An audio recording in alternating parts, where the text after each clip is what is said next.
Welcome once again, everybody, to Blockbuster Mentality. I'm your host, Ben. Before we get started, make sure you're subscribed to us on iTunes, Spotify, or iHeartRadio, whatever you listen to. Subscribe to us. Leave us a review, a rating. It helps us out a lot. We've been climbing those charts. Our last episode with Q from Impractical Jokers is a huge hit, so we thank you all for that. And got another episode right here coming up. At the time of this recording, we got football coming up, or football is here. We got football tonight at the time of this intro recording, I should say. And yeah, football's back. I know this is a movie show, but you know how I like talking sports at the beginning. My Lions didn't fare too well in week 1, but the Buccaneers did, so that is good. I'm in Tampa, so obviously I'm gonna root for the team that I live at. I live at that team. I live in the town the team is in. Also, last couple days at the time of recording this intro, sad news that Norm Macdonald passed after a long battle with cancer. He kept it secret from friends, family, and everything. And that one hit hard. And definitely, he was one of the best out there. Very underappreciated. I don't think people appreciated it enough. I mean, in the comedy world, obviously, people appreciated it, but just outsiders, I guess you could say, looking in, I don't think he stood out to them as one of the greats, but man, he is, that's a loss that we're going to feel for a little while, but on to the fun. Had a great show. This was one of my favorite episodes, not only the topic, not only the guest, but because we set out to talk about one thing and we just talked about just everything. So what we set out to talk about was A New Hope, just the movie A New Hope, Star Wars. But we talked everything Star Wars. We nerded out, and we did it with Star Wars superfan. And he's also a director. He directed the Blair Witch Project from 1999. He is directing lots of TV shows. He did Supernatural, Queen of the South. He's did an episode of American Horror Stories, the anthology series.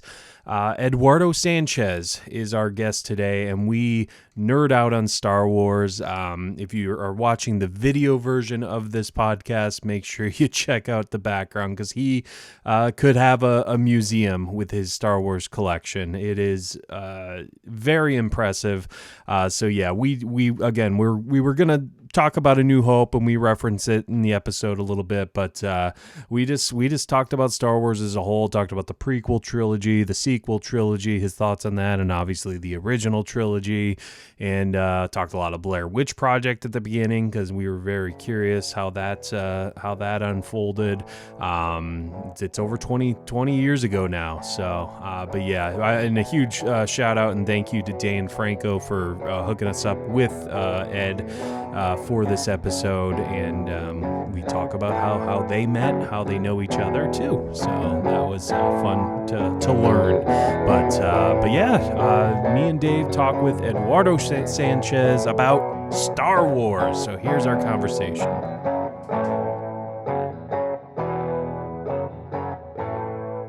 How do you know our buddy Dan Franco? He's been a frequent guest on our show. How do you know Dan?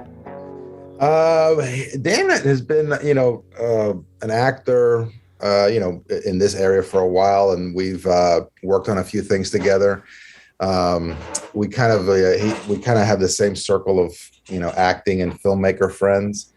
So, we're just kind of friends, but we rarely hang out, but we never get a chance to hang out. But he's like pretty much any kind of cool local movie, he's in it. You know what I'm saying? So he did a bit part in something I did years ago, and we just kind of kept in touch, and chat every once in a while.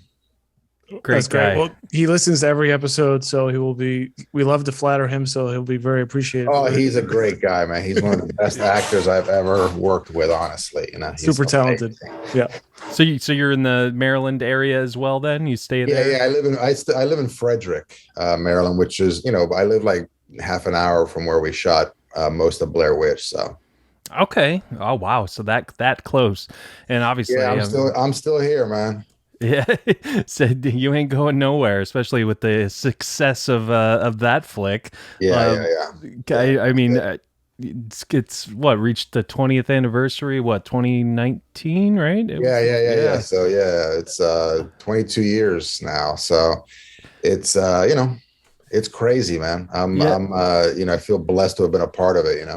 How did you become a part of it? I know you've probably talked about it the last 22 years, but I'd like to know Sure. like how did that project come about? Dan Myrick and I, we were friends in film school, and we had, we were hanging out and talking over a weekend, and we had just seen a movie called Freddy's Dead,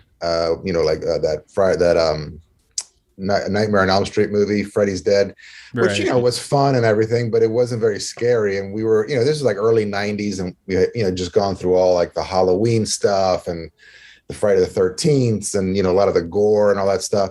And even though a lot of those films were pretty scary, we had gotten to a point, I think, in the early 90s where it was just kind of, there wasn't like great, scary horror stuff coming out. So Dan and I were kind of just like, what did we dig when we were younger, and we were getting to know each other at that time. So we started talking about these kind of horror movies, and we kind of honed in on a movie called The Legend of Boggy Creek, and a TV show called In Search Of with Leonard Nimoy. Yeah, and we were like, oh my God, those, kind of pseudo documentary things, would scare the crap out of us when we were little. So we went out and, we rented a couple of episodes of In Search Of on VHS, and we found The Legend of Boggy Creek, on VHS. This was like, early 90s. So DVDs were starting to come in, and we loved it. I mean, the In Search Of and Legend of Boggy Creek definitely dated, and Legend of Boggy Creek is such a low budget movie, but it still works, like there's still it's still creepy. And In Search Of was the same way, like we were still kind of creeped out by the idea of like a documentary about the supernatural, So we just started talking about like, I wonder if we wonder if we could do that again. We could do that to kind of a 90s audience. And we kind of came up with the initial idea of like the film crew, being lost in the woods, and then years later their film surfaces. But then, Dan and I we were in film school. We needed to graduate. We were working on student films. He worked on a feature. I worked on a feature. So it was just like we were kind of busy. And then so we wrote a little bit of it, but we didn't even name it. We just called it The Woods Movie. And in like mid 90s, like probably 96 or so, we got together again and we were like, let's do The Woods Movie. And then that's when we really started working on it. We got Greg Hale involved, and Robin Cowie and Mike Manello, like the other producers, and just kind of started working on it and shot it in 97. Man, and how was it? I think I've heard some myths and stories. Like, was it? Did you try to keep it lighthearted on set? Was it kind of stressful? Was it like, how was the set vibe? Well, I mean, the set was it's like the weirdest set I've ever been on, because the actors were completely isolated. As we try to keep them as isolated as much as we could.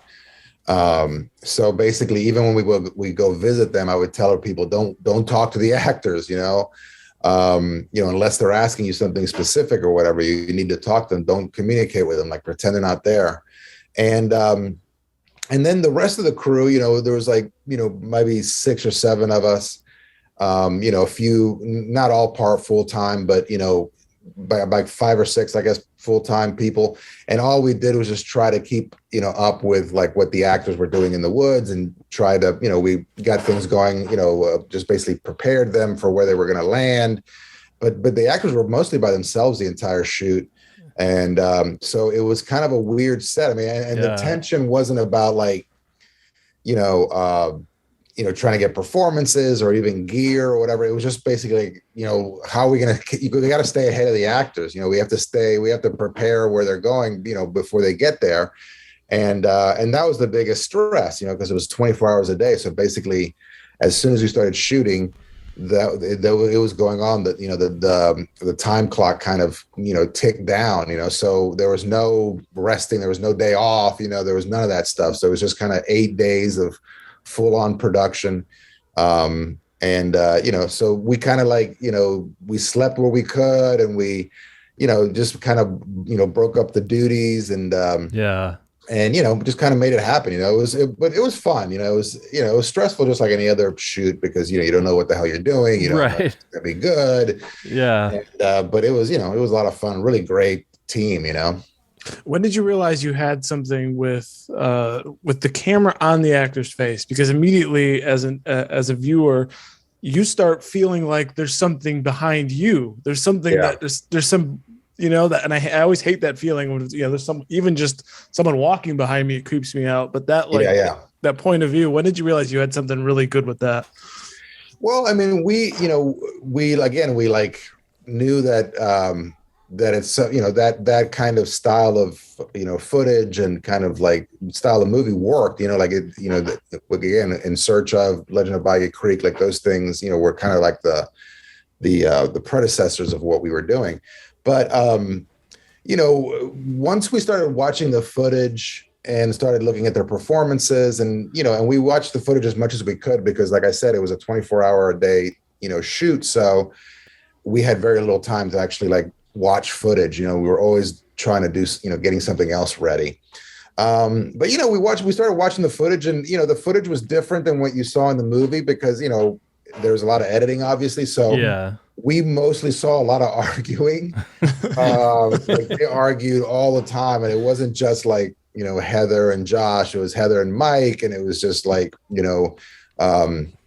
they were, Heather, I think was, we kind of directed her with the directing notes of you have to be strong. You're in this male-dominated field, and you have to. It's your vision. It's your movie. So you have to kind of take charge. And I think she probably took it a little too far at the beginning, and it kind of was kind of pissing off the guys. And so we kind of came back and said, look, this is your movie, but again, this is, the guys are doing this for free. They got you the equipment for free. You can't be treating people like that. You have to be cool. So, but still they argued, because the whole movie was about conflict. And so basically, we knew we had something cool, but then the first moment we kind of, kind of shocked us as far as being, observers to this, because, we were watching the movie just like as the audience would watch it. We weren't on set, this wasn't a typical set. So basically the actors would send us we would gather the tapes from the actors, and we would just watch things that we never even knew happened. We knew that there was scripted stuff that they were supposed to be doing, but we knew it was going to be improv. So we were just kind of watching to see what they were doing. And then there was the one scene that really kind of just knocked the air out of us, kind of, in a good way, was when Mike kicked the map into the creek scene, Yeah.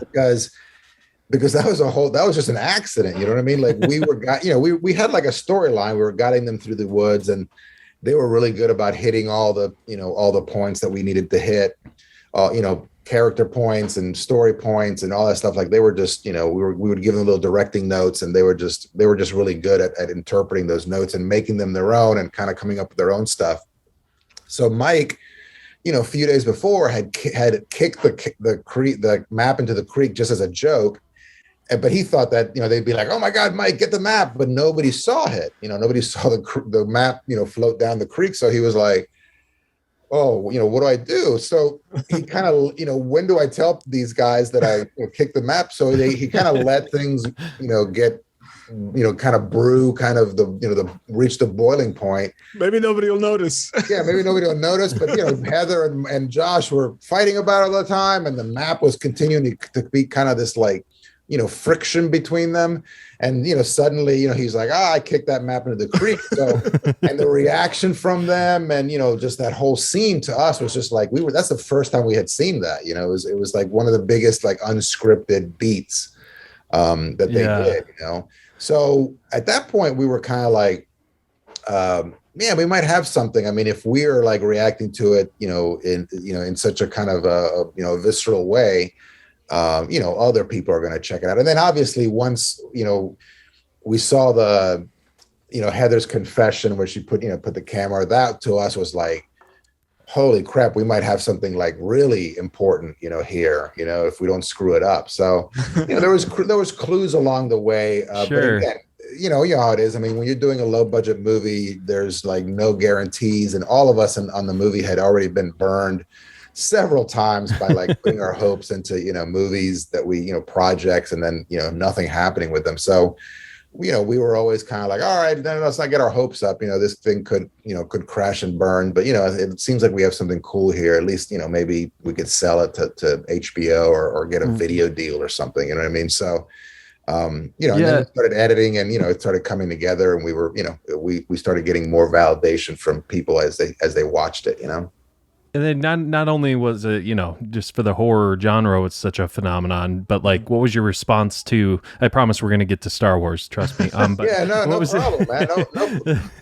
No what was your response to it being like, almost like this pop culture thing? Like there was like, this being parodied everywhere. And I know. No, it was crazy, man. I mean, like there was, when we were getting, becoming filmmakers, we saw, El Mariachi, his story, Robert Rodriguez's story. We're like, oh my God, he made this movie for nothing and it came out in the theaters and, whatever.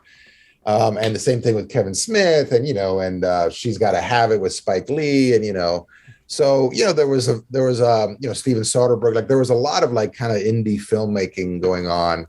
And so basically, our whole thing was like, oh my God, it'd be great to be like the next Kevin Smith or have the next El Mariachi or Clerks, where those movies like went theatrical, but they didn't make much money. For an indie movie, they made some money, but they didn't make like real money. So that was kind of our like tip of the, top of the mountain. Like we were like, if we get something like Clerks and we make $3 million at the box office or whatever it was, that we would, oh my God, I can't believe, that was the top that you could do with a $20,000 movie. Like nobody had ever broken into really like really competing with studios, Yeah, sure. And that's no small thing. I mean, it was impossible, man. I mean, you could, I mean, like just, the marketing muscle and just, the audience expectations of horror movies. Like, we were like that, a mass audience is not going to want to see this movie. I mean, like, why the hell are they going to see this, YouTube? It looks like a YouTube video.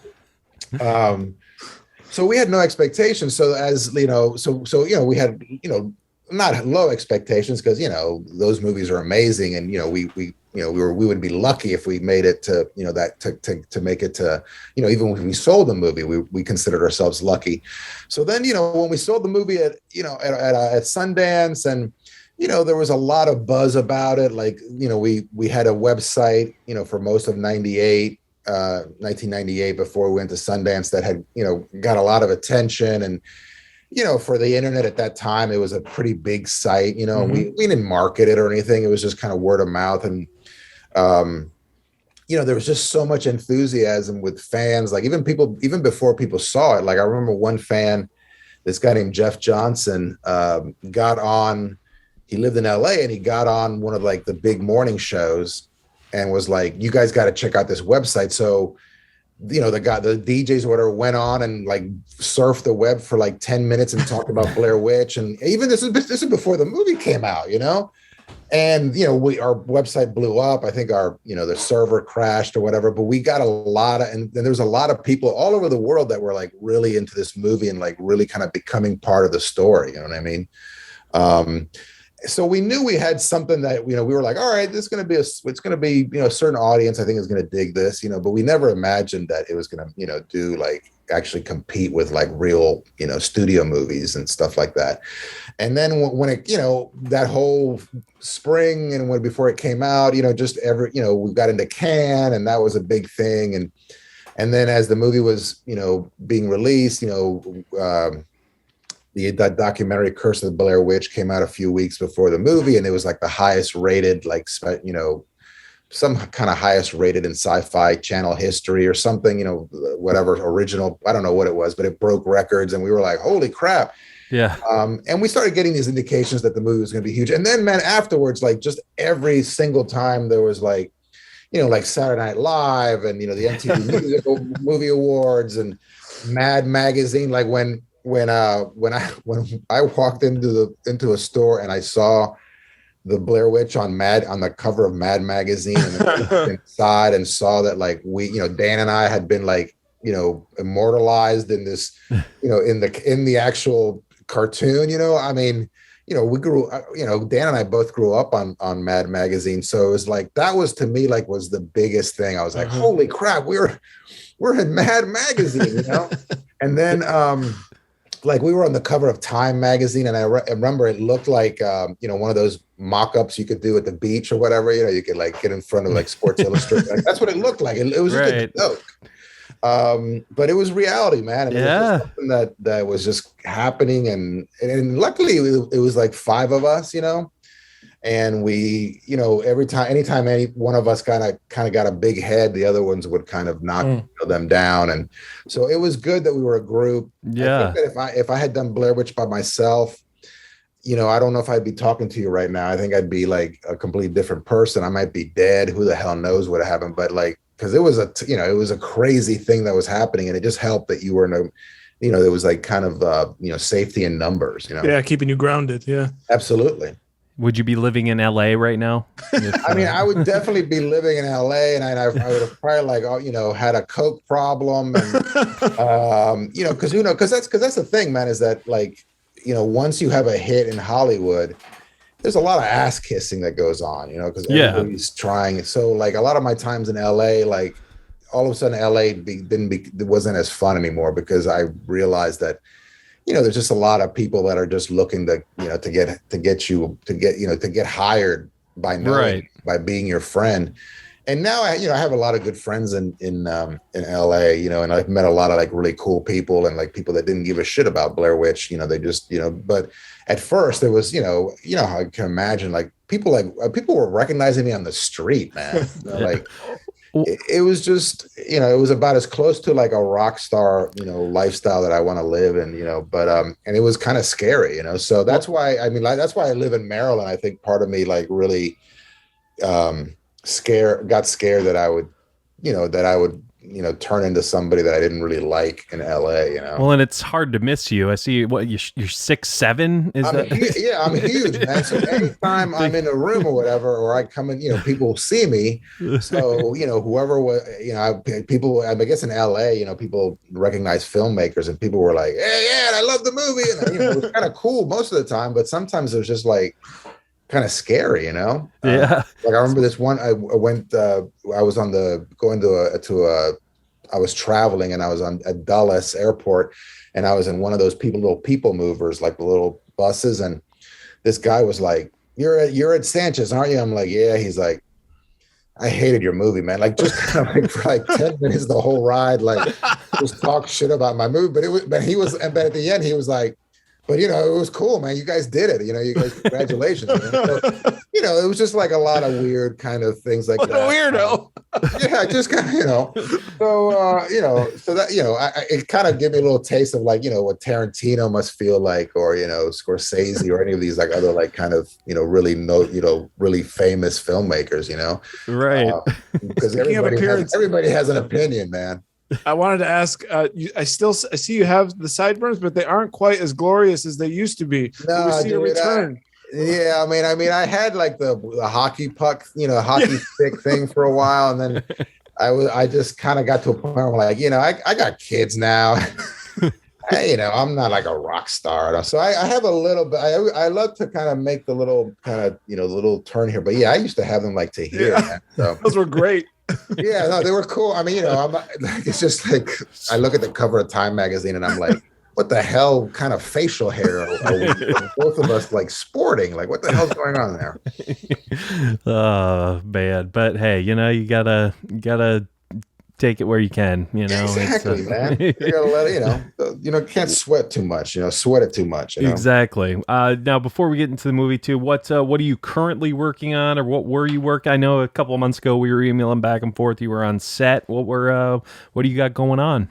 I just did an American Horror Stories episode, Horror Stories, and had a lot of fun. Very stressful working for Ryan Murphy, because everybody wants to please, he's such a huge, creative producer, and Sure. so you kind of, you're trying to do your best work. So like, it's a little stressful to everybody, I think, involved. Everybody want to do their best. But the episode came out great, and I had a good time, and they invited me back for season 2, so hopefully I'll get an episode. But basically, I'm just working in television right now. I have a couple of features that I'm like that really could go. There's some that could go any minute, like basically just waiting for financing or waiting for the final green light. So I'm always developing features. So I have, and mostly in the indie world, like I still love features, but mostly been concentrating on television. We had a show at Apple that we're still working on, like a horror TV show. That's kind of our big thing right now for Greg, my partner, and I, is to we've sold a couple of TV shows but haven't gotten green lit yet. So our thing is to have get a show green lit in the next few years, hopefully. Just because we feel like television, COVID didn't help the theatrical market, but I don't know, it's like even before COVID, it seems like television was kind of the place to go to like take chances and to kind of get deeper into characters and do stuff that used to be that movies took more chances than television, and now it's the other way around. So it just creatively, it just feels a lot more satisfying to work in TV right now. I still love features, and that's still kind of my first home, and I'd like to get back into features soon.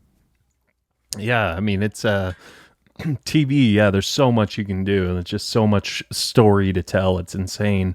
Now, obviously, you're prominent in the horror world, and but you wouldn't know it by Ed's background. Our audience is mainly audio, but if you are checking out the video, you'd see Ed has quite, I'd say, a little bit of Star Wars paraphernalia behind. A little bit. Oh man!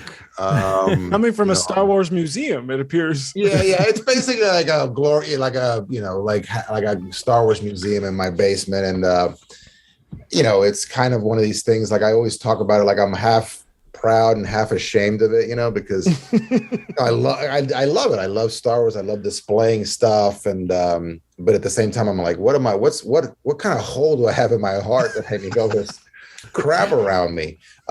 So my wife is very patient with me, but now like I'm completely running out of room. Yeah, honey, we're knocking a wall down. Yeah, as you can see, there's like every section of wall is kind of taken, and I have there's another bigger room out there. I'll show you one time, but so I'm getting to the point where I don't have, so now I have a rule where like if I can't display it right away, I don't buy it. Yeah. So you got it. You gotta have because I have a storage room like in the back, so it's not like I have room to store stuff. Like I'm already at like 25% capacity, so I got to start cutting back. So I am selling some little bits in here and there, and just trying to cut down on the buying, basically. But it's an addiction, man. I like how you say I can't have the sideburns anymore because I got kids, but I got a room full of toys. So I know, I switched over from the sideburns to like just buying Star Wars toys. It's How long does that collection span? How long have you been doing it? I've been really after Blair Witch, like I got a ton of disposable income, and I was in Japan doing the Blair Witch tour, like the press tour, and Dan Myrick, my partner, was really into like kind of like tin robots, like old little robot men. And we went, our guide was like, hey, we have a couple hours, do you guys want to go anywhere? And he was like, yeah, can you take me to like a vintage toy store? So I went with him. And I was the first time I had seen like the original action figure since I was a kid.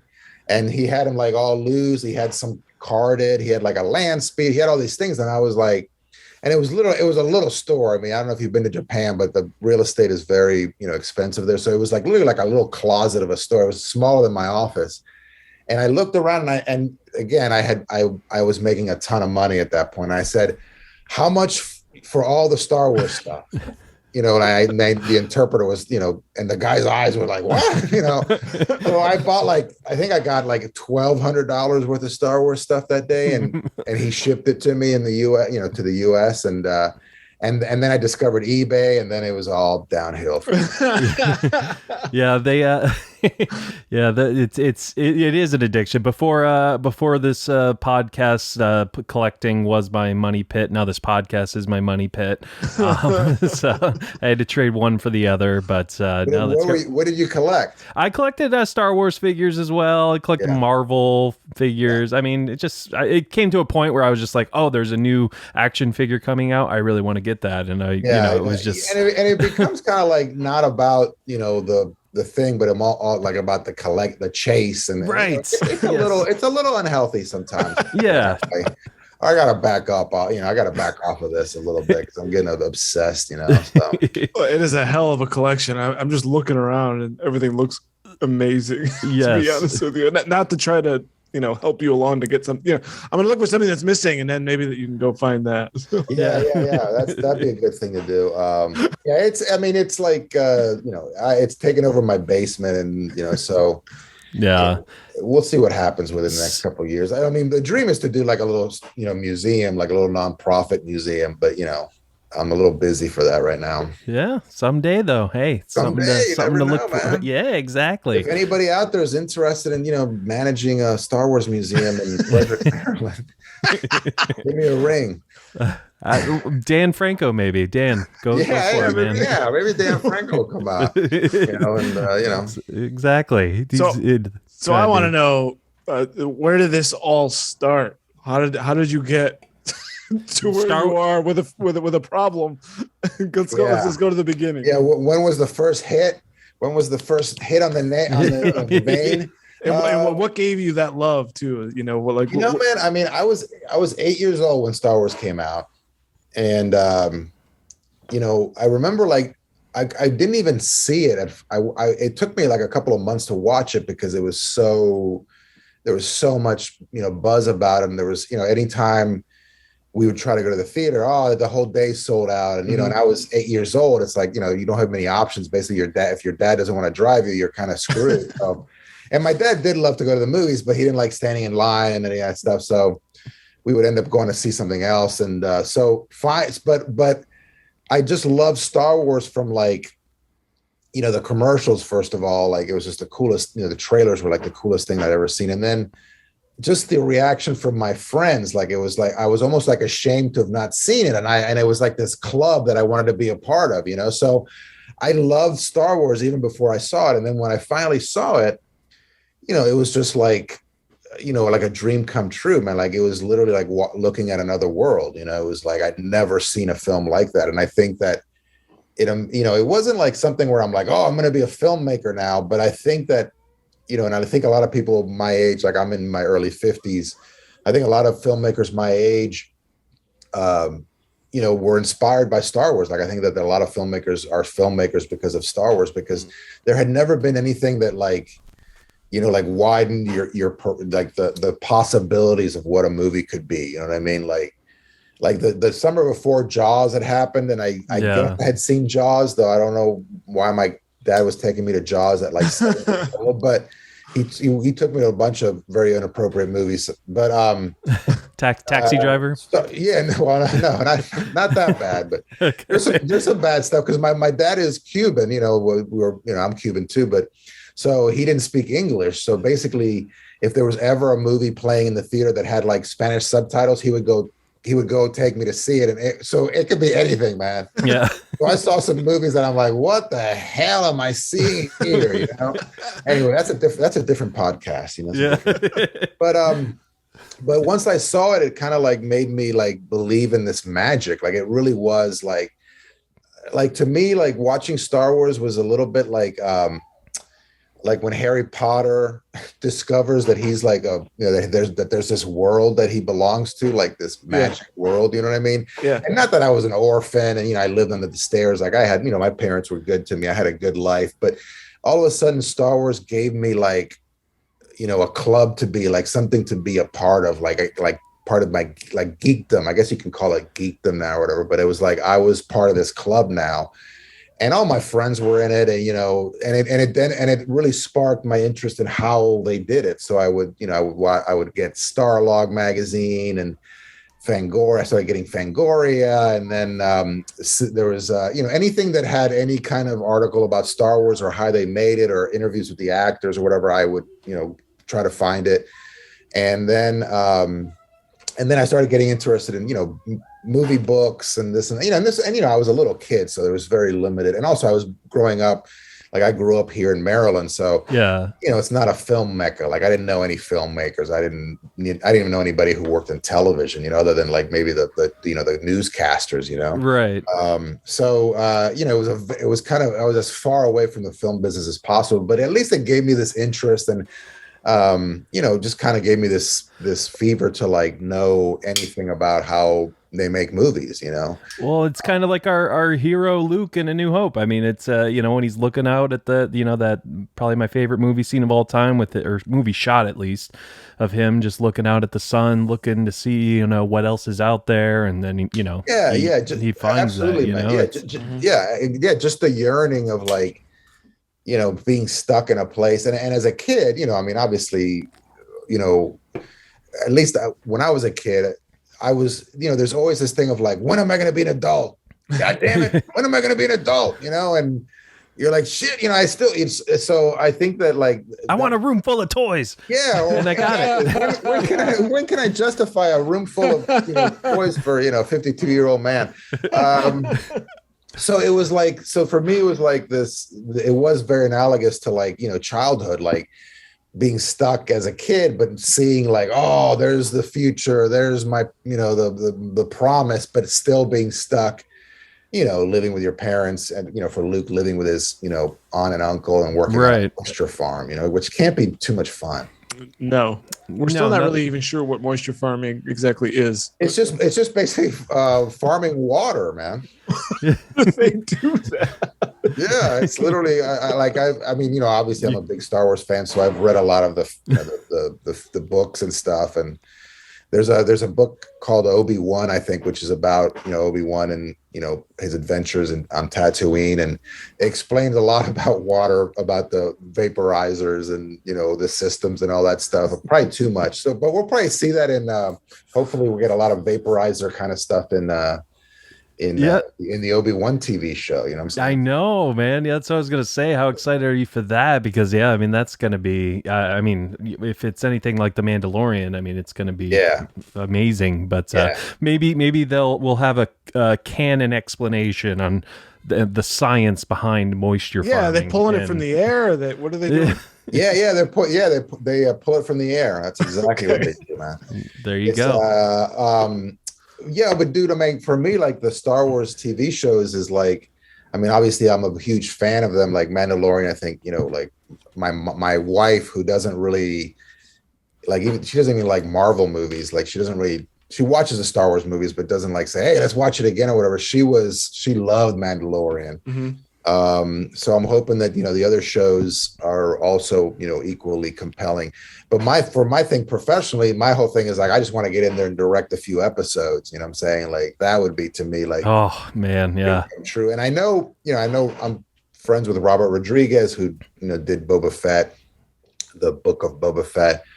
And, so, and he did an episode too, right? I'm this close, I feel. Well, yeah. I think that's, if it's going to go to anybody, and this is the problem with, not to go into a Star Trek thing, but this has been the problem with Star Trek over the last couple of years. And some people might say the same thing with Star Wars, is if you're going to hand over a property like that to somebody to direct, then it needs to be handled by someone who loves that product and loves that IP. If you give it to anybody else, even if their competence aside, it's not going to work as well as someone who has that same love and care for it. Yeah. Like, I mean, I love JJ, but I think that didn't he in an interview, he said that he wasn't really a fan of the original Star Trek. Why are you giving it to him? I'm like, why would you tell us that? Like, I mean, I understand if maybe like none of the stuff that came after the series worked, you know what I mean? Like everything was a flop and they were like, we need to try something completely different. But like the movies worked, and there's plenty of good TV shows, Star Trek TV shows. That was a weird thing, man. Like I agree with you. Like, I think that you need to, you need to kind of, especially something like that, something so big like Star Trek or Star Wars, like you need to find people that have it like in their blood, I feel. Right. And that's what, it's obvious from Favreau that he loves Star Wars. Yeah. And even, and Dave Filoni as well. Like you can tell that those guys are like major Star Wars geeks. And also Robert, right? Like I texted Robert Rodriguez when he was on Boba Fett, and he's like, dude, I'm like, dude, you must be having some fun. He's like, it's like being a little kid with, the Star Wars toys, but they're all full scale, So I was like, you bastard, man, you got to get me on that. So, well, so hopefully, man, the next few years, especially if they keep, all these shows are successful and they have a bunch of them, I hope, fingers crossed, that I can get in there, get my foot in there, That'd be amazing. Yeah, it'd be so great. And then you can invite us to the set. Yeah, man. Absolutely, man. That's first on the list. I was trying to get invited to the Boba Fett set, like kind of laying down hints. I'm like, hey, I'm going to be in LA during the same time, and but it didn't work. Not so much. Maybe next time. I'm at the door. Yeah, I'm outside. What's going on? Can I get in the neighborhood? Literally. But so I mean, this can just be Star Wars talk. It doesn't even have to be A New Hope. But what someone's actually seeing it when it came out. When did it become A New Hope to you, or do you still just call it Star Wars? I mean, I guess when Empire Strikes Back came out, they kind of I guess the New Hope came out. They put New Hope like right before they re-released it before Empire, right? I think it was pretty early. They didn't wait till the special editions. Oh, okay. For some reason, I thought it was later than that. I think New Hope, because I think that he got to a point where it was like, well, we want it to be Star Wars, Empire Strikes Back. But I mean, the original was called Star Wars. I mean, I remember it was Star Wars, Empire Strikes Back, and then Return of the Jedi. And then. So for me, it was always Star Wars. And for me, it's, like I say A New Hope, whatever, if I'm talking to my kids or, people who came like, prequels and afterwards. Yeah. But anybody, my age or people who know, who lived the original, it's Star Wars. That was just, right. Some people like get mad, I'm like, well, A New Hope. He's like, you mean Star Wars? I'm like, yeah, all right, buddy. All right, it's cool. I've always fascinated by the story of how the opening crawl came about. I didn't know this until about a year or two ago. It was actually not the style of the crawl, but it was basically came from Brian De Palma. I guess Lucas had showed like him and Scorsese and Coppola, all the directors back then, a cut of it, and De Palma was like, I don't know what's going on. You need something to like explain what's happening, and it's just interesting to me that the De Palma had a kind of a hand in that. It was always cool because like the opening crawl was like, that's what they used to do in like the serialized movies in the shows, in the movies back in the day, and they had the serial like Flash Gordon and all that stuff. They would, if you look at, they had this. So it was crazy that like he didn't, that stuff inspired him, but he didn't think, hey, maybe we should do an opening crawl until he, another filmmaker friend of his said, hey, we, you needed some information here. And you couldn't imagine it without it. Like you would be so lost. Yeah, exactly. I mean, you'd be like, what the hell is going on here? Yeah, because you're thinking, because it starts, they're like this guy in black comes in the ship asking for plans to something. Like what?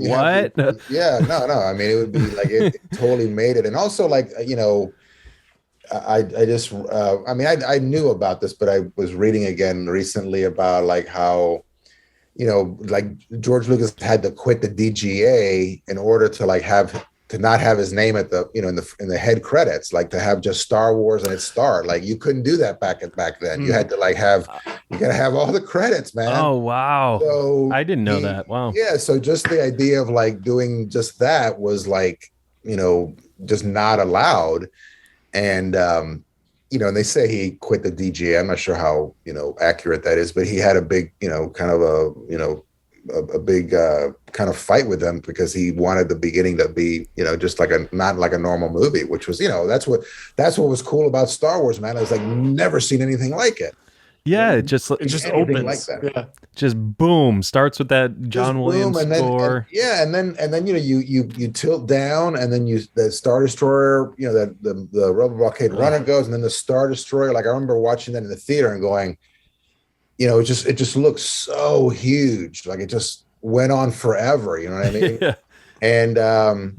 And you had never seen anything like that, man. Like the only thing that had kind of come close, which I didn't see till later, was like 2001: A Space Odyssey. Like had some pretty great effects for the late 60s, And obviously there's, some people involved in that worked on Star Wars, but Star Wars was like, just everything, man. Like, science fiction, as a kid was like, everything was all pristine and white. And, and Star Trek was like, I wasn't really a big fan of Star Trek, when I was little. I got into it in high school because, it's not really a little kid's show. You know what I mean? Yeah. But, even Star Trek is all, it's all clean. The ship is like modern or, supposedly modern, and there's no trash.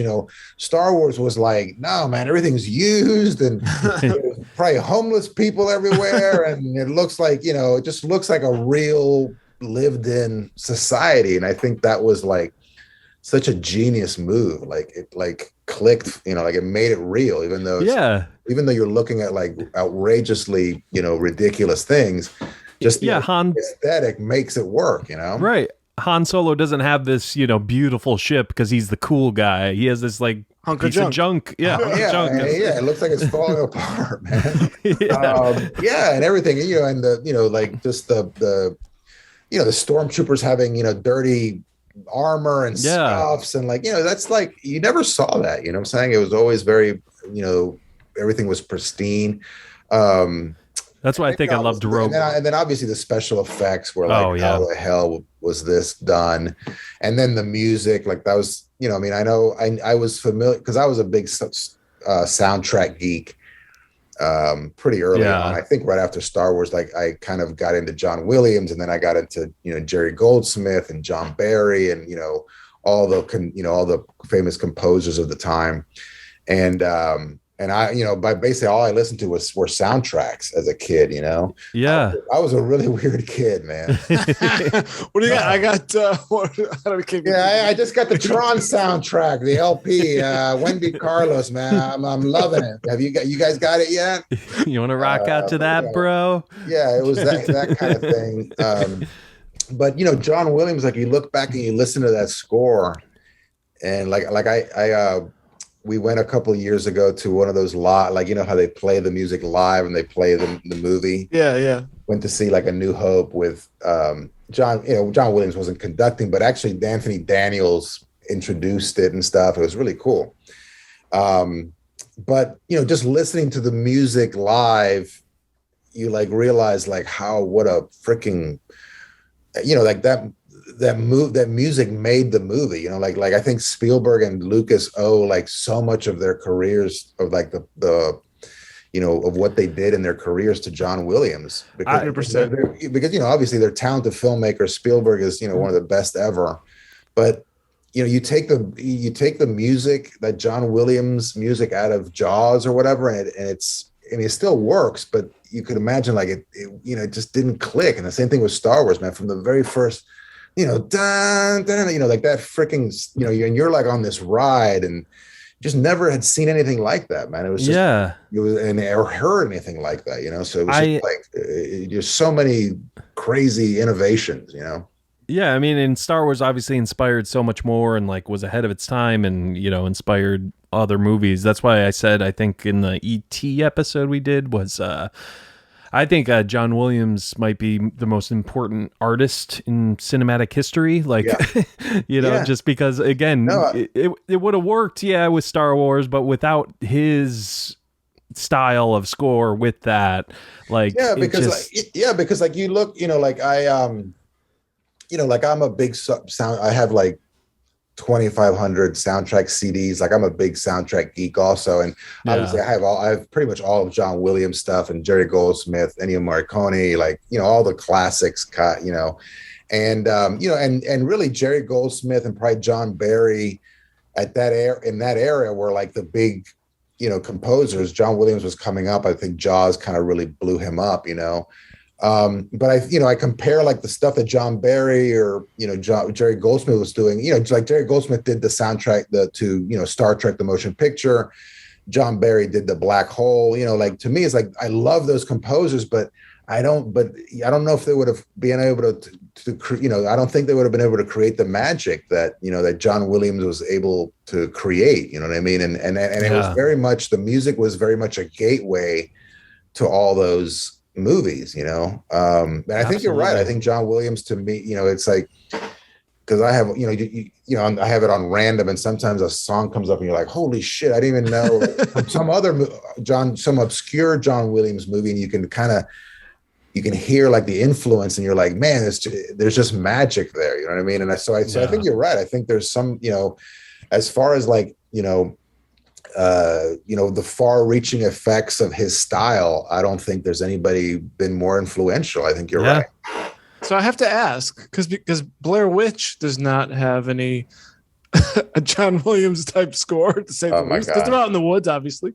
But as a guy who loves soundtracks and all that, how have you maybe tried to, obviously that's that kind of a movie. I mean, what do you, when the stuff you try to create, you try to implement that?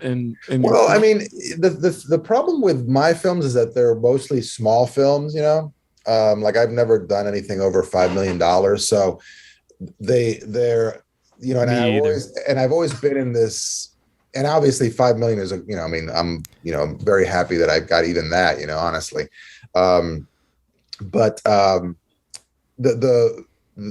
John Williams score, and really in any of my films, would kind of overpower the movie, you know what I mean? Like for John Williams, or at least his big scores, I mean, I know he's done like a lot of versatile stuff, and I think that, look, if John Williams ever, had we got into a situation where he could score a smaller film, I think he would figure it out. Like he wouldn't. Oh yeah. I'm saying? He's just that kind of, he's a genius. I'm saying? He would come up, like he always reinvents himself when he needs to, you know what I mean? So I think that he would reinvent himself, but if a classic John Williams score just doesn't work. No, it doesn't work. And like I did a movie called Exist, which was like a Bigfoot movie, and I remember the editor put in like a bunch of like really kind of not only John Williams but like big movie, and I was like, no, dude, you're completely overpowering the images. Like the music is so big. So all my movies, like up to at this point, have always had like a weird kind of like the end of Blair Witch, the music at the end of during the credits, like just very, like not really a lot of melody, like very kind of almost noisy, And I had the group Tortoise do the soundtrack to Lovely Molly, which was awesome. But it's always this kind of off, like I love, especially for horror movies, I love kind of, making people uncomfortable. And John Williams, even though he does it in his own way, for me, it's like there's a different kind of discomfort that I want. Like I want kind of like almost like a sonic discomfort sometimes. And and John Williams is not that kind of, composer. But I'm dying to do a movie, like a bigger movie or an action movie that has like a regular score, because I've never done it before. Because I would just love to be able to sit in and watch one of my movies be scored. I think that would be a crazy experience, because obviously it sets the tone for scenes, sets tones for movies, and I think people forget, like A New Hope did not have the Imperial March, the Darth Vader theme. Like it didn't have that. That didn't come out till Empire Strikes Back, and it just, but like even in that, like it's just so like it's just like but again, like and that's the magic of Star Wars. I think, like obviously it was a crazy phenomena in its own right, but like if Empire Strikes Back had sucked, like like a lot of sequels, there wasn't many sequels back in those days, right? If Empire Strikes Back sucked, that would have definitely tarnished. But the fact that Empire Strikes Back was better, and Return of the Jedi, you could argue both ways, whatever, but Empire was like 3 years later, and it was like, and again, listening to the Imperial March for the first time was like, Yeah.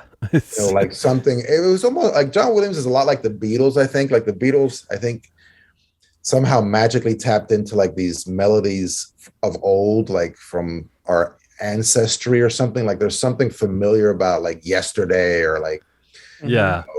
Lucy in the Sky with Diamonds. There's something familiar about those melodies for some reason. Like they have a secret code, right? Yeah, like I have a secret code. And I think John Williams is the same way. Like somehow he tapped into this Imperial March, and even though you've never heard it before, you're like, dun, dun, you're like, you know it. You're like, oh, this is a hit. This is Darth Vader, and so it was just like there's and just all the theme, the Yoda theme, and the stuff with Leia and Han, and it's just and it's the only thing, like regardless of how you feel about the rest of the Star Wars movies, John Williams is the only thing that's been like it's been on point. Yeah, every single time.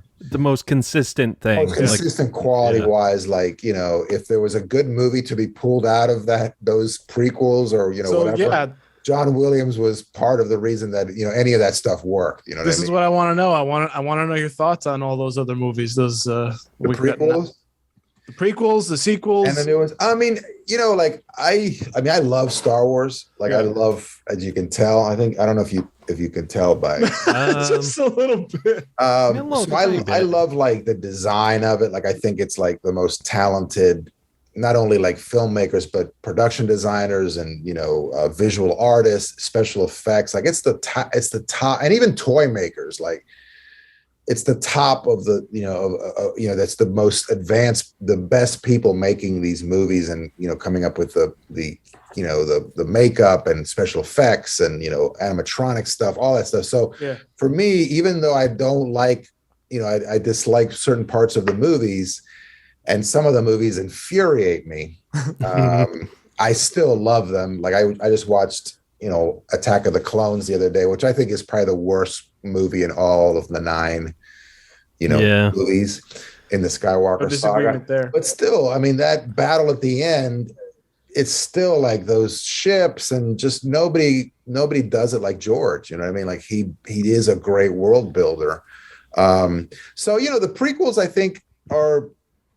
I love the fact that he was trying something new because he really was like that had very little to do with the first 3 movies, with the movies that came after. Like it was like a completely new series. You know what I mean? Like the look of it, like the fact that, he was able to go back to Coruscant and it was right. How is this the same world that Luke Skywalker lived in? Right. Exactly. And why do the X-Wing fighters look like they're, 50 from 100 years ago and they're actually in the future? Anyway, right. we can nitpick on that too. But I'd love to. To me, I love the fact that he was trying something new. And I think I didn't appreciate that as until I saw the new movies, which I love the new movies. I think the characters are cool. Obviously, I loved, all the stuff about it, but I thought that like it was kind of lazy for them to. Force Awakens was like, why do a remake? Why steal so many of the beats from the original movies? Like, I understand like in certain, reboots of franchises, you're like, okay, nobody under 15 or 18 has seen any of these movies. So we have to introduce it. We have to kind of introduce the original kind of, the story or whatever. We got to catch people up. I mean, everybody's seen Star Wars, man. I mean, it's the best, the most seen movie on video probably ever. Like that series. Yeah. Like you can't tell me that the kids coming to see Force Awakens had never seen, the original trilogy. I mean, like 99% of the people that watched that movie had seen every single Star Wars thing before that. Of course. So, so for me, it's like you could have started somewhere completely fresh and taken a whole new approach to it and still have the same characters. Like I love the characters. Like I love Rey and, Finn and Poe. Like I think, some of the best actors, around, like just interesting to see, but they completely underutilized the original cast. Han Solo is the deadbeat loser now. Yeah, Han Solo is just a loser, and he's like him and Leia haven't figured it. And the problem, man, is that after Return of the Jedi, we get like these 3 or 4 minutes of like the Empire's gone. look, they're dancing, you know, with the new versions, they're dancing on Coruscant and they're dancing on, you know, Cloud City. And there's a, you know, like a galaxy-wide celebration as like the Emperor is dead. You know what I mean? Like, holy shit. And then Force Awakens starts and the fucking Empire is back. It's all for nothing. Right. It's worse than ever. Yeah. Like, holy crap. Wait, we went through this trilogy and you didn't give us like a little bit of a, No. oh my God, there's a time of peace, but things are starting to unravel. You know what I mean? Like, Yeah, because technically you didn't have to see the prequels to watch, you know, the No, man, sequels. you So have to like see- you you have if to you see- watched yeah. Jedi and then it goes into Force Awakens, you'd be like, wait, what? What the Yeah, hell? yeah. What's going All on? that sacrifice just was for nothing. And when I saw like, you know, Poe put that chip or whatever in BB-8, I was like, come on. So now the droid has the secret plans or secret whatever location of Luke's hideout or whatever. And I mean, you're really going to go like that close to me that it lost me at that point. And I still like the movie, you know, like I think J.J. Abrams is super talented. I've loved most of his stuff, you know, or at least, you know, even if I don't like some of his stuff, there's always good stuff in there. And again, you know, there's so much great stuff in Force Awakens, but I just felt like, you know, and I don't know, I'm not, you know, I don't know who to blame really. I mean, I think Disney has a lot of the blame, Lucasfilm, whatever, Kathleen Kennedy, like they always blame her. I have no idea, but just the idea of like treating the audience with like that much disrespect as far as like, oh, these people have seen nothing, so we have to start from the very beginning. And it was just like, no, man, you don't have to. And that's why Mandalorian works so well, and why Mandalorian, everybody loves Mandalorian. Like there's very few people that don't like Mandalorian. Mm-hmm. It's because it didn't have the baggage of the Skywalker saga, and they just kind of wanted to do something new. So for me, it was like, I thought that like, you know, it was just a missed opportunity of like not starting with Han Solo and Leia and like see a little bit of what's going on. Like, give me some happiness. Like, give me like, oh my God, they're going to see, you know, their grandchild is being born or something. And then you're like, oh shit, there's an attack. And oh shit, there's what the hell's the Empire in the Resistance. I don't even know. the other, the First Order. The First Order. Oh my God, Yeah. the First Nobody Order. even knows. And also like the whole thing of like, you know, the TIE fighters were just a TIE fighter with a different color band and then a little, you know, laser on it, and the X. We gotta recognize it. We're just redesigned. Like, come on, man. I know. It's you know, it's 30 years later or whatever it is. Like, you know, the ship designs have changed. Like, come on, man. You know, like don't think that people are so stupid that they're not going to like the movie because you don't have X-wings or a the Death Star thing again. Like, again, you're going to do the Death Star? I gotta say that's a fantastic point about Han and Leia and Luke, because you know, you bring them back into the movie because clearly for the old fans, but you don't even give the old fans what they want, which is to see them together. So at that point, why even have them in the movie at all? And they're miserable.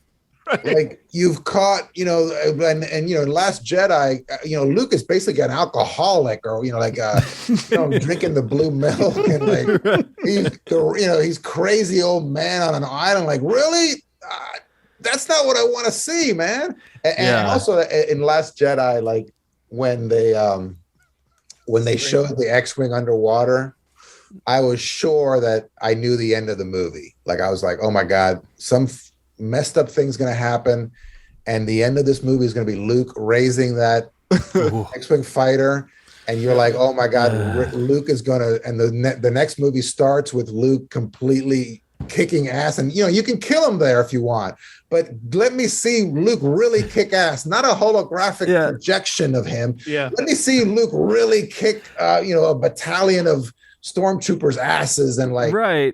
Let me see what I've been paying, you know, I've been waiting for 40, 50 years almost to see Luke Skywalker kick ass. Let me see that.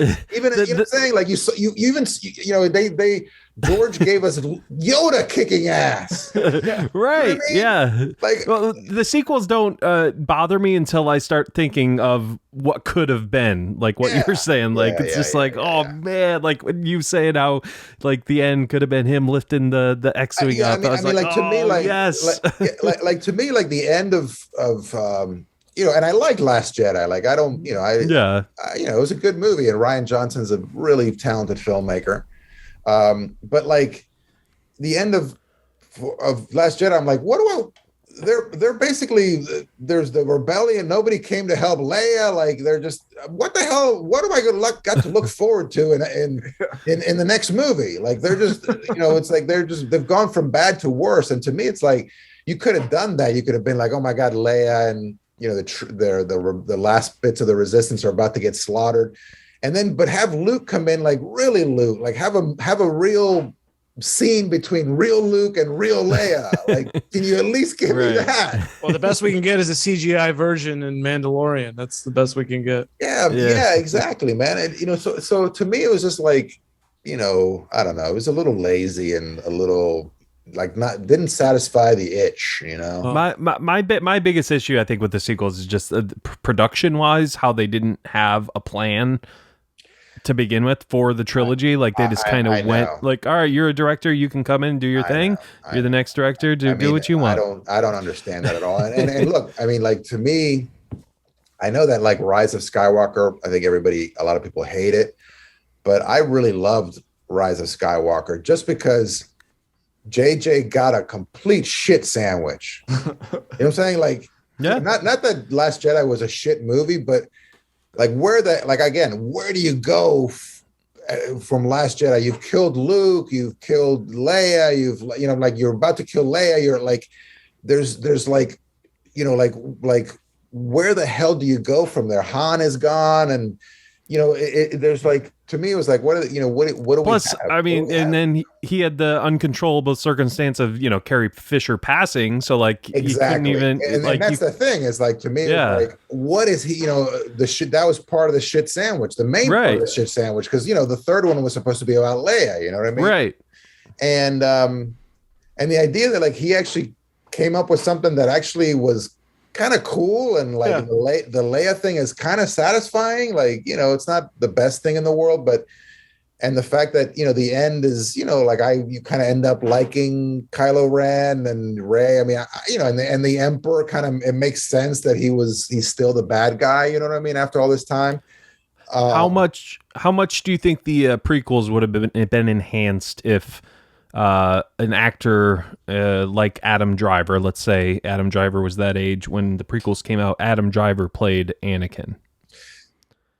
I mean, you know, I mean, I think you know, that's a good question, man. Like, because that's why I asked. Yeah, because Hayden Christensen. I mean, you know, the same thing with Natalie Portman. I mean, they're good actors. Like, you know, Natalie Portman's an Oscar winner, right? Somehow George just sucked the life out of them, especially in Attack of the Clones.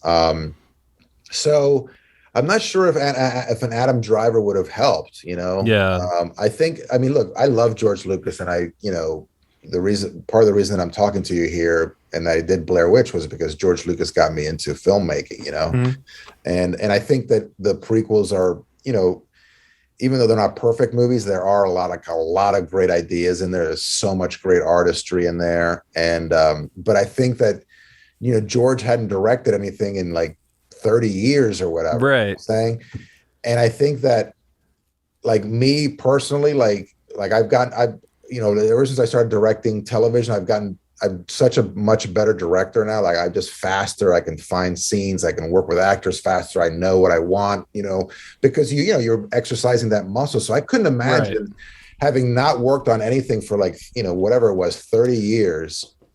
And then you're directing like a $250 million movie all of a sudden, and you're writing it.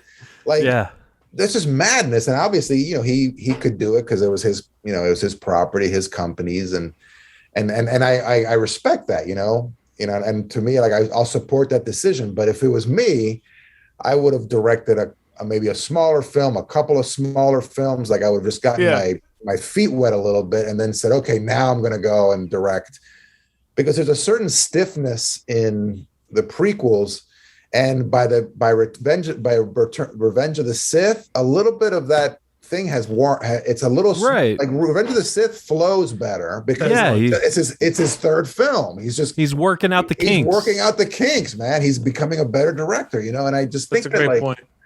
It was just a mistake, and I think he should have brought in like other writers from the start. Well, I mean, that's what he did, you know, in the original trilogy. I mean, A New Hope he directed, the other two he didn't. So, I mean, we've asked this before, but was A New Hope a fluke for George Lucas? No, because I mean, you know, American Graffiti is a fun, well acted, you know, well paced. Like, it's one of my favorite movies from the 70s, you know.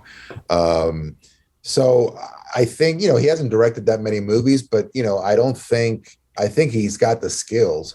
It's just, he wanted to make the prequels and he did them. And I respect that, you know, it's like, it was his stuff, you know? But again, you know, I think they would have ended again, like you were saying, like the what if, right. Yeah. Like exactly. Again, like somebody brought up the other day, like, what if like Lucas had actually been making, you know, like maybe taking a break and started like a new trilogy, like in the 90s when, you know, Harrison Ford was still relatively young and Carrie Fisher was still young and Luke and, you know, everybody was still, you know, in their prime.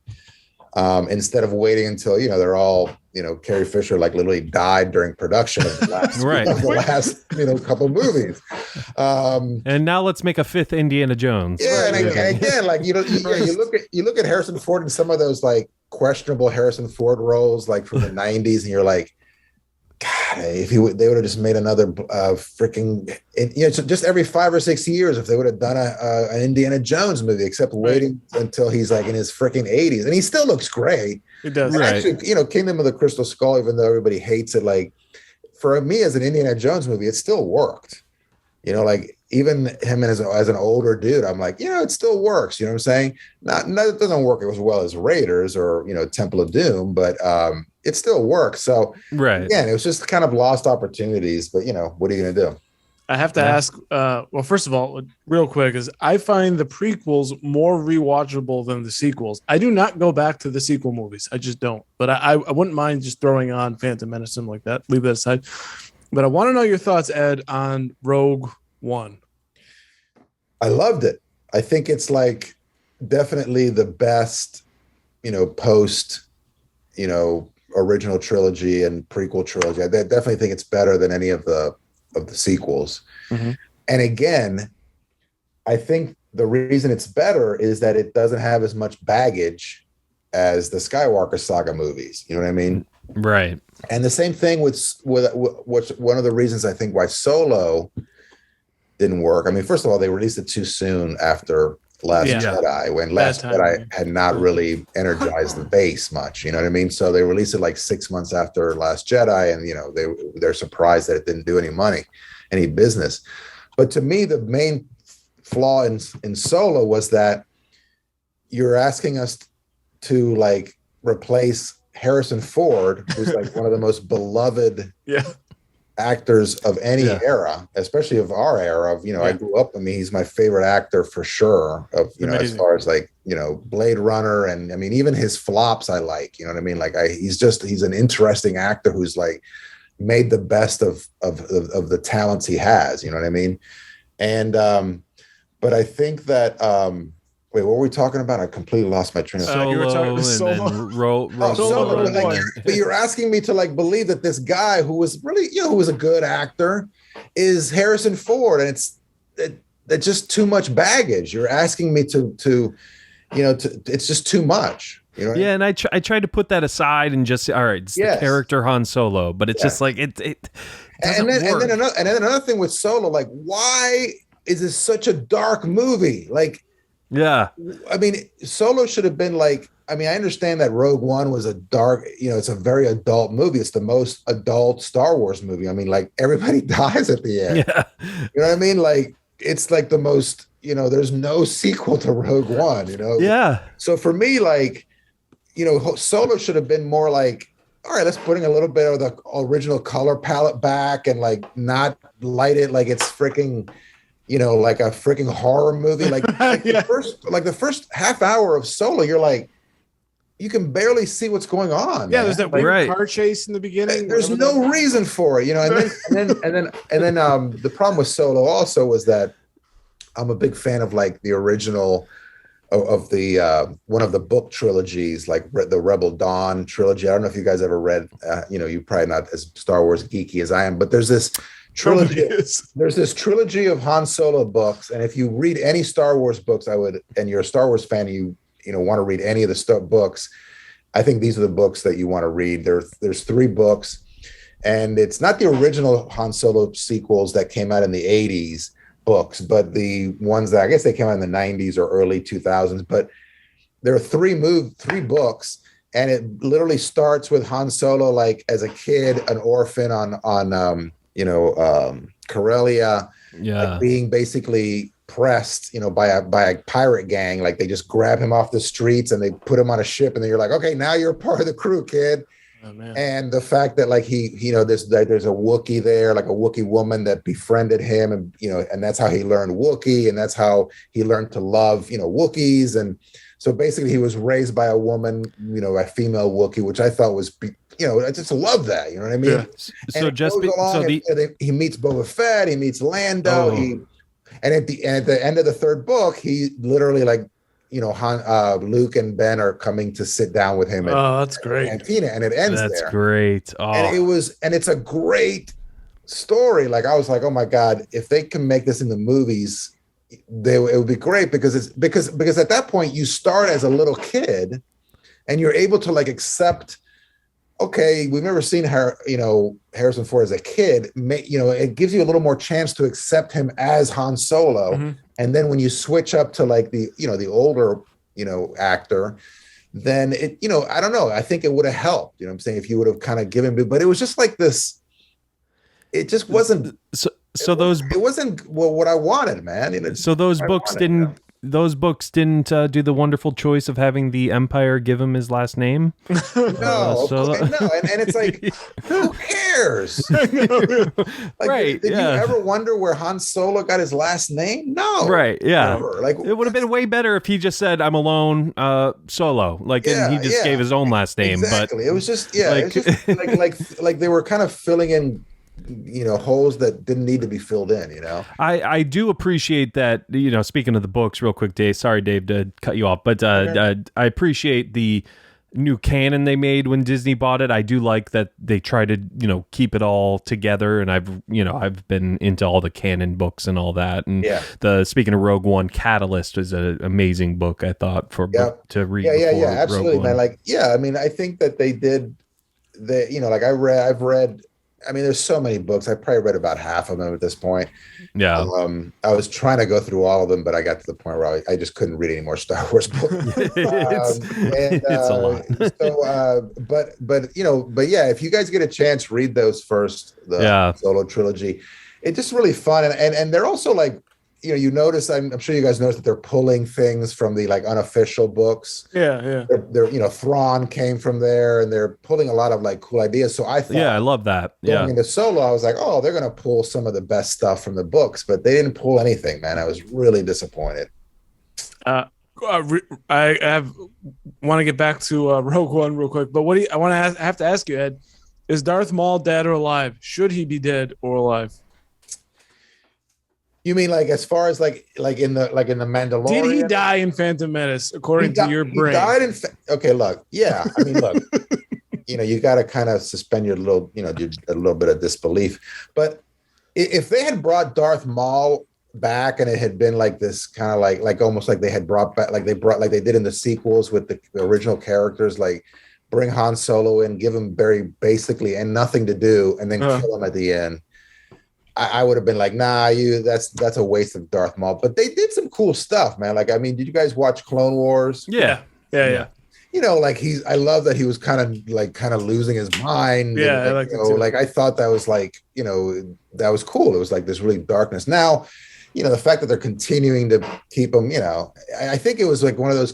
I think they realized what a cool character he was, and then they're like, oh my God, we killed him. We should have killed him. We got to bring him back somehow. But it's Star Wars, so Yeah, exactly. it's always going to be, things like that where you're like, all right, I guess like Boba Fett should have died in the Sarlacc pit. That's true. Well, I Right. mean, still, he No, should have. they say died. nobody escapes the Sarlacc pit. Well, and yeah, it's yeah. Go ahead, Dave. Oh, but Rogue One, I did, because that's how we started this. I still wanted to get your thoughts on this, so we veered off into Solo. I think it's either the second or third best Star Wars movie made. And it made me love a droid in K2SO as much as I love R2D2. I thought the characters were perfect. Everything was pitch perfect in that film, and I cannot believe that they didn't. Maybe obviously everybody died at the end of the movie, but that wasn't the template going forward for all future Star Wars films. I was every time I watch that movie, I am blown away by how good it is. Yeah, no, it's good, and again, I think part of it is the fact that it's like, it's part of the Skywalker saga, but it's just like a little cousin of the Skywalker saga. And I just think that the problem that JJ and, Rian Johnson and even George Lucas had when he, when after the original trilogy is that that original trilogy means so much to so many people.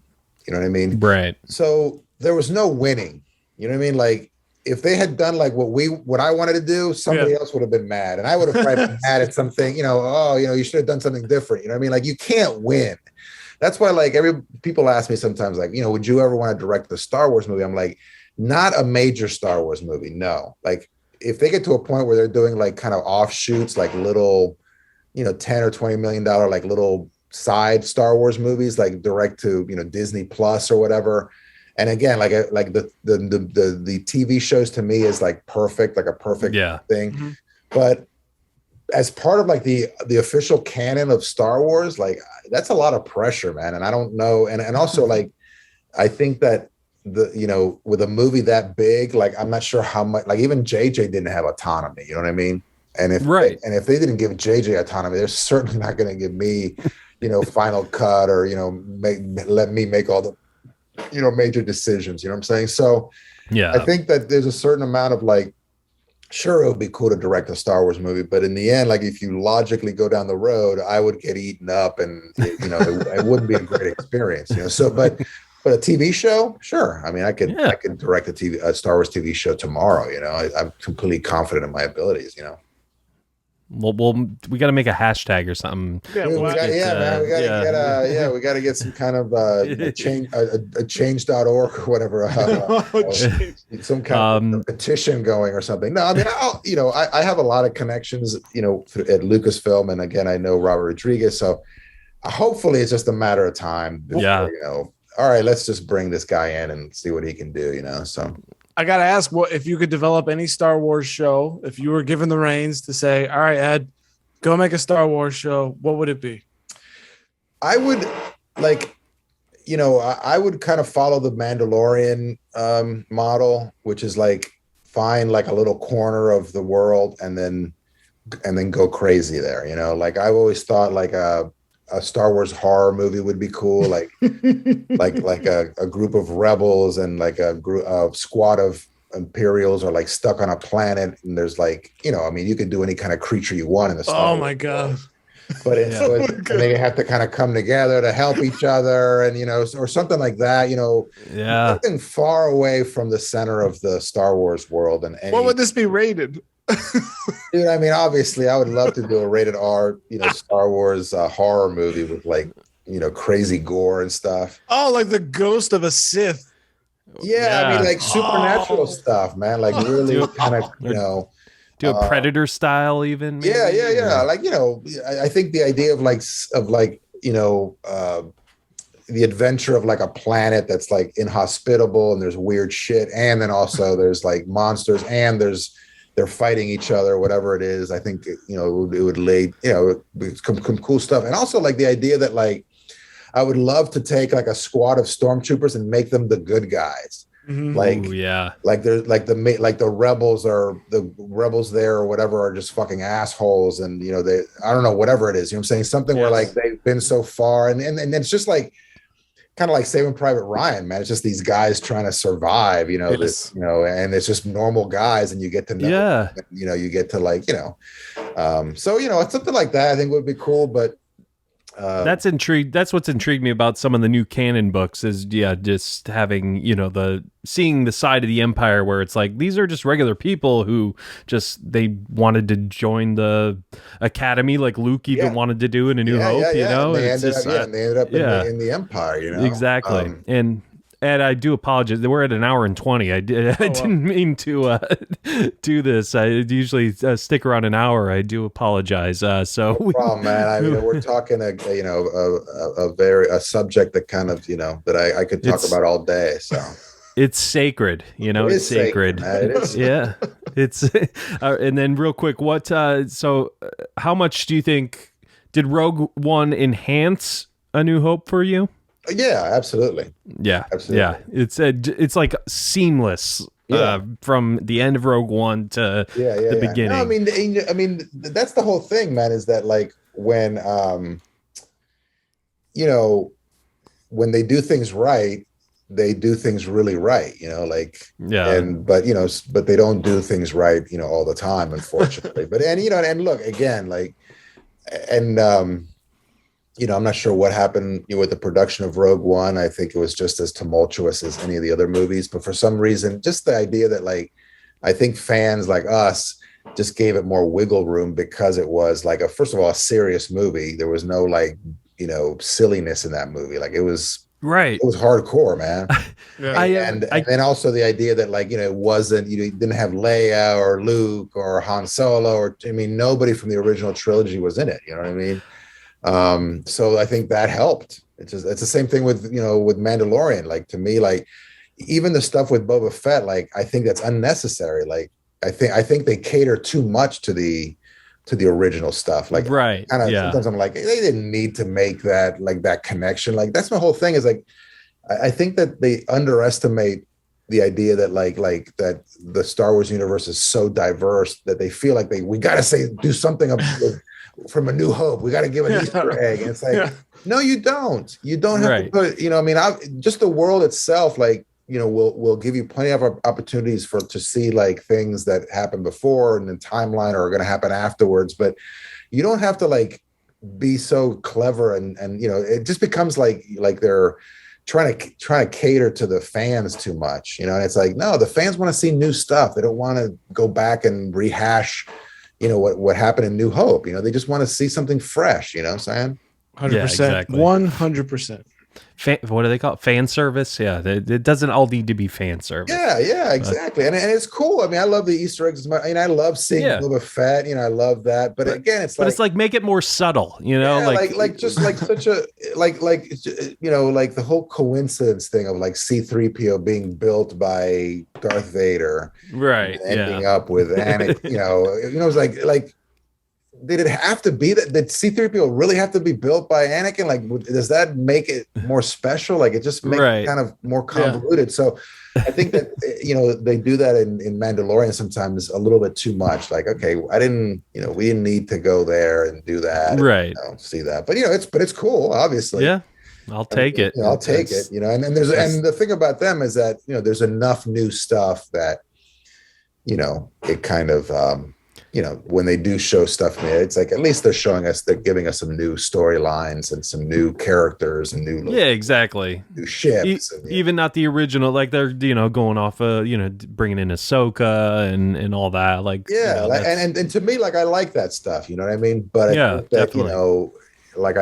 I like this, and that's what I liked about Rogue One is that it's completely separate. It is a prequel to A New Hope, but it's basically a completely separate film. They were able to prove that you can make something good within the universe, because that's what a lot of people say. Well, it's all just about Luke. Well, not really, because this story showed that there is substance within the universe to tell different kinds of stories. It was proven in that way. So go make more, please. And I also love the Mandalorian again. The idea of life after the Emperor died. After the second Death Star was destroyed, that's never, that at least especially in film or and television for sure, other than the books, that era has never been seen. Right. And I think that's, for me, again, we were talking back to Force Awakens, I want to see what happened after Return of the Jedi. I've gotten a taste in the books, the Empire's still around and, there's this still this struggle, but there's like, I love the books where like Leia and Han got married and they had kids. Like there was like this, oh my God, they have lives. Even like Luke got married. Like I like that stuff. Like right. That's a little better than being a hermit on an island, right? Yes. Yeah. a little bit. Just a tiny bit. I think that, yeah. Exactly. Exactly. But yeah, Ed, it's been an absolute pleasure talking Star Wars with you. It's again, sorry to keep you so long. No problem. I love it. So yeah, you're a blast to talk with about this. You're welcome back anytime. Well, hold on. In A New Hope, they blow up the Death Star. Oh yeah, and in A New Hope, yeah. Oh yeah, we were supposed to just talk. We were supposed to break down A New Hope in this episode, but we broke down Star Wars. We broke as down a whole. Star Wars in general, man. Exactly. It was so much more than just a breakdown of one movie, because you can't. That's the whole thing. You can't really talk about A New Hope without. Yeah, exactly. It has its tentacles and everything. You know what I mean? So definitely. No, man. Yeah. It's been a blast. Love talking to you guys, and invite me back whenever. Yeah, absolutely. And when does your episode of American Horror Stories come out? Do you know? It actually aired like. Oh, it already aired. It was crazy because I finished it and like 3 or 4 weeks later it aired. Like it was the quickest any episode I've ever done has aired. I think they're done with the season already. Oh wow! Okay, they're like wrapped on the season, and then it was only like I think 8 episodes. I think.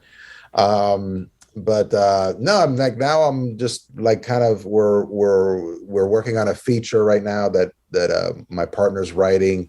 We're working on TV stuff, and I'm just waiting to see where my next. I have a job in January in Vancouver, but my fall right now is open. But there's like a lot of slots that are a lot of people are kind of reaching out. So excellent. Right now I'm just waiting, and also just waiting for the feature, and hoping that we get some traction on our TV show.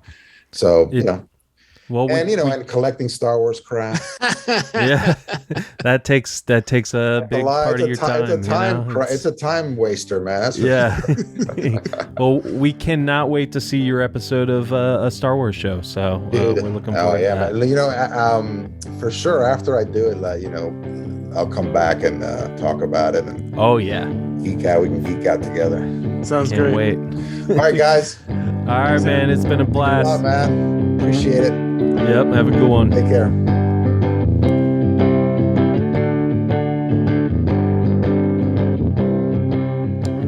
There you have it, folks. We nerded out, like I said, on Star Wars. Everything Star Wars. The good, the bad. It's Star Wars. We love it no matter what we think of the prequels, what we think of some of the sequels. It's Star Wars, and we love it. We love being immersed in that world, and it was so fun talking with Ed about it. Eduardo Sánchez is his stage name, I guess you could say. But no, Ed, thank you so much for coming on. You folks can follow us on Instagram at Blockbuster Mentality and Twitter at BlockbusterCast.